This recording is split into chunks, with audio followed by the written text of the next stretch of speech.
VOA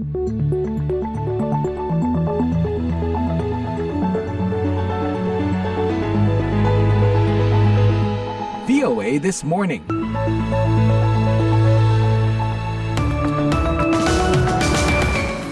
Hai, selamat pagi. Welcome to VOA This Morning yang kami siarkan live dari Studio 17 VOA di Washington DC. Bersama saya Rifan Dwi Astono. Hari ini adalah hari yang istimewa di Amerika Serikat karena 4 Juli ini adalah peringatan kemerdekaan Amerika yang ke-248 tahun. Nah, di tengah tahun politik yang panas ini, masyarakat di Amerika tampaknya bakal tetap merayakan 4th of July dengan nonton pesta kembang api tentunya atau barbekyuan sambil menimbang-nimbang nih siapa pemimpin yang akan mereka pilih pada Pilpres November nanti. Sambil memperingati Hari Kemerdekaan Amerika ini, seperti biasa, redaksi VOA sudah menyiapkan sederet berita hangat dari Indonesia dan mancanegara. Di antaranya Presiden Amerika Serikat Joe Biden menentang keputusan Mahkamah Agung yang memberikan kekebalan hukum terhadap para mantan presiden dari tuntutan hukum atas tindakan apapun yang tergolong sebagai tugas resmi mereka. The American people must decide whether Donald Trump's assault on our democracy on January 6th makes him unfit for public office. Rakyat Amerika harus memutuskan apakah serangan Donald Trump terhadap demokrasi kita pada 6 Januari lalu membuatnya tidak layak menduduki jabatan publik. Sempurna Pasaribu, wartawan yang sedang meliput usaha judi milik oknum TNI ditemukan meninggal dalam kebakaran di rumahnya. Apakah peristiwa itu murni kecelakaan? Ada sejumlah fakta dan kejanggalan yang kami temukan di lapangan.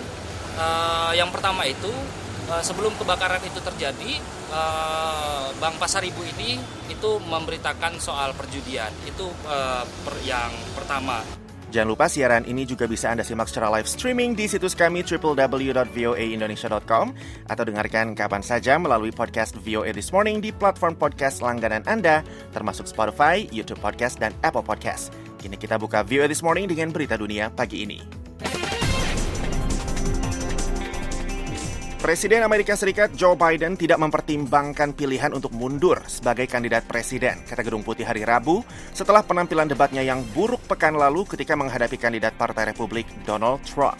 Is President Biden considering stepping down? Absolutely not. And you heard, I believe directly Sama from the sekali campaign tidak, as well. kata juru bicara Gedung Putih Karine Jean-Pierre saat ditanya oleh wartawan apakah Biden mempertimbangkan untuk mengundurkan diri dari persaingan. Sebelumnya, pada hari yang sama, Biden bertemu dengan sebagian dari 23 gubernur negara bagian dari Partai Demokrat untuk meyakinkan para kolega politiknya yang penting itu bahwa ia sehat secara jasmani maupun rohani untuk menjadi kandidat presiden partai itu tahun ini.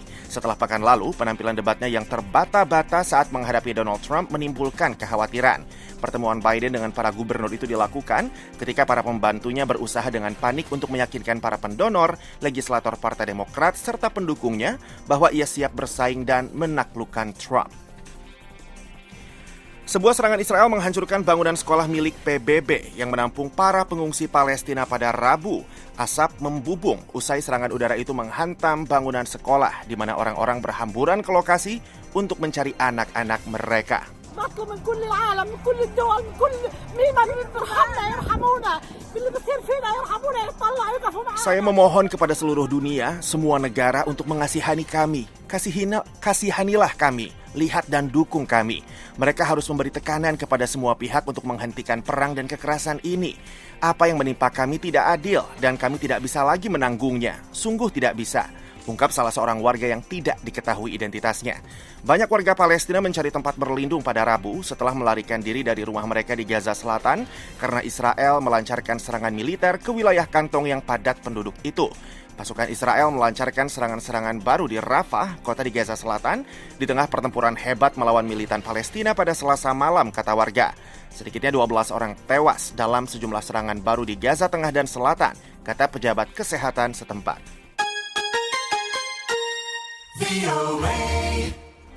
Hizbullah mengatakan sebuah serangan Israel telah menewaskan seorang komandan senior kelompok yang bermarkas di Libanon itu di tengah ketegangan yang meningkat di antara kedua negara.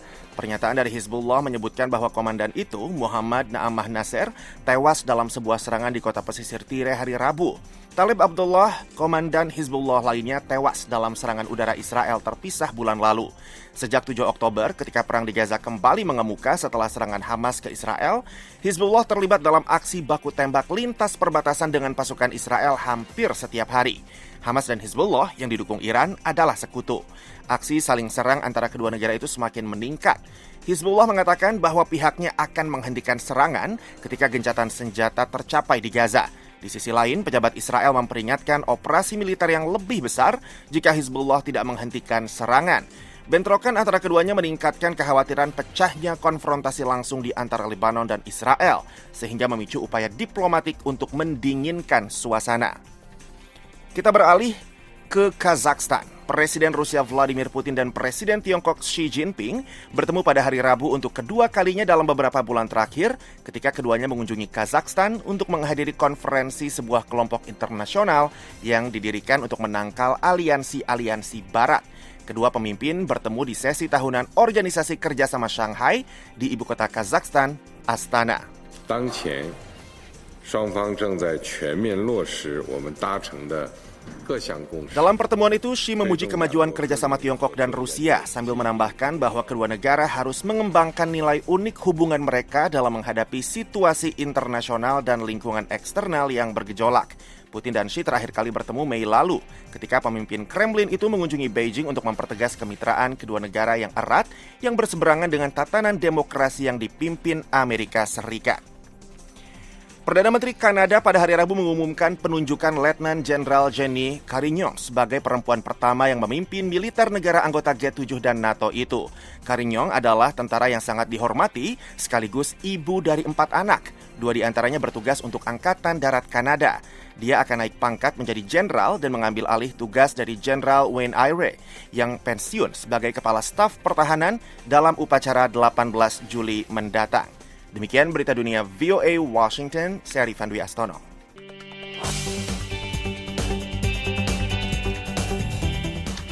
Masih di VOA This Morning, Presiden Amerika Serikat Joe Biden menentang keputusan Mahkamah Agung yang memberikan kekebalan hukum terhadap para mantan presiden dari tuntutan hukum atas tindakan apapun yang tergolong sebagai tugas resmi mereka. Keputusan itu tidak membatalkan kasus campur tangan mantan Presiden Donald Trump dalam pemilu 2020, tetapi seperti dilaporkan wartawan VOA Dora McCower, keputusan itu menunda kasus tersebut. Selengkapnya disampaikan Made Yodi. Presiden Joe Biden mengecam keputusan Mahkamah Agung yang menyatakan bahwa para mantan presiden tidak dapat dituntut atas tindakan apapun yang termasuk dalam tugas resmi jabatan mereka. Keputusan yang terkait dengan dugaan keterlibatan mantan Presiden Donald Trump dalam serangan 6 Januari 2021 di Gedung Kongres Amerika. The American people must decide whether Donald Trump's assault on our democracy on January 6 makes him unfit for public office. Rakyat Amerika harus memutuskan apakah serangan Donald Trump terhadap demokrasi kita pada 6 Januari lalu membuatnya tidak layak menduduki jabatan publik, jabatan tertinggi di negeri ini. Rakyat Amerika harus memutuskan apakah penggunaan kekerasan oleh Trump untuk mempertahankan kekuasaannya dapat diterima. Mantan Presiden Trump bereaksi terhadap keputusan Mahkamah Agung di situs webnya dengan membagikan sebuah unggahan di media sosial yang tampaknya berasal dari platform Truth Social miliknya yang berbunyi, Mahkamah Agung benar-benar membatalkan sebagian besar dakwaan terhadap saya. Joe Biden sekarang harus menghentikan anjing-anjingnya. Negara kita sekarang harus kembali fokus pada kejayaannya. MA tidak mengabaikan kasus campur tangan pemilu yang sedang berlangsung terhadap Trump. Ia dituduh mencoba membatalkan pemilihan Presiden Amerika tahun 2020 yang dimenangkan oleh Biden. Profesor Hukum Chicago Ken, Harold Crane mengatakan bahwa tindakan Trump menjelang tanggal 6 Januari merupakan tindakan resmi dan tidak resmi. Karenanya, Trump dapat dituntut. Harold Crane dari Ken College of Law di Chicago mengatakan, to the extent that he was acting as a private candidate, then his acts would fall into the bucket of unofficial acts. Sejauh dia bertindak sebagai kandidat pribadi, tindakannya akan masuk ke dalam kategori tindakan tidak resmi. Namun sejauh dia berbicara dengan wakil presiden tentang apa yang menurutnya harus dilakukan oleh wakil presiden di Senat, sejauh dia berbicara dengan Departemen Kehakiman tentang apakah ada kecurangan dalam pemungutan suara, maka dia bertindak dalam kapasitas resminya. Peristiwa 6 Januari hanya disinggung secara singkat dalam debat presiden pada hari Kamis, namun pemberontakan tersebut dapat menjadi isu kampanye yang besar jika kampanye Biden menekan isu tersebut, kata Profesor Ilmu Politik dari George Mason University, David Ramadan. Hal ini akan berpulang pada kampanye Biden untuk memutuskan apakah akan menjadikan tanggal 6 Januari sebagai isu utama kampanyenya. Saya Madioni, VOA.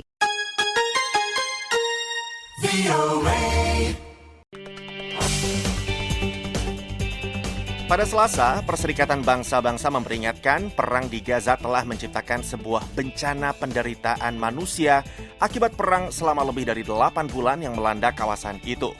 Selengkapnya disampaikan Jimmy Mana. Di depan Dewan Keamanan PBB, Sigrid Kaag, Koordinator Senior Kemanusiaan dan Rekonstruksi untuk Gaza, menggambarkan keambrukan sistem kesehatan publik dan terhentinya operasi sistem pendidikan. The public health system, as you know, has collapsed, schools destroyed, and the disrupted education system threatens acutely future generations. Sekolah-sekolah hancur dan terhentinya operasi pendidikan mengancam secara akut masa depan generasi mendatang dengan suhu musim panas yang sangat tinggi dan kekurangan yang parah dari layanan mendasar seperti pengelolaan limbah, fasilitas sanitasi dan pasokan air bersih. Ancaman perebakan penyakit infeksi dan menular sangat besar. Ditambahkannya 1,9 juta orang menjadi pengungsi di Gaza dan volume bantuan yang masuk ke wilayah itu telah turun secara signifikan. Duta Besar Tiongkok untuk PBB Fu Chong mengatakan, 去冲突化机制形同虚设，人道工作者甚至还被拒绝携带无线电等必须的。 Mekanisme mematahkan konflik ternyata tidak efektif dan pekerja kemanusiaan tidak diperbolehkan membawa perlengkapan komunikasi penting seperti radio. Itu semua baru gunung es yang muncul di permukaan dari bencana kemanusiaan di Gaza. Kami tekankan sekali lagi bahwa kelaparan tidak bisa dijadikan senjata. Isu kemanusiaan tidak bisa dipolitisasi dan memperparah bencana kemanusiaan lewat tindakan manusia tidak bisa diterima. perang di Gaza mulai ketika Hamas menyerang Israel Selatan pada 7 Oktober 2023 dan menewaskan 1.200 orang serta menyandera 250 orang, termasuk warga sipil dan tentara, dan mereka dibawa ke Gaza. Pembalasan yang dilancarkan oleh Israel telah menewaskan hampir 38.000 orang sejauh ini, menurut Kementerian Kesehatan Gaza, serta membuat daerah kantong pesisir yang padat penduduknya itu hancur. Sekitar 2,3 juta orang tinggal di Gaza.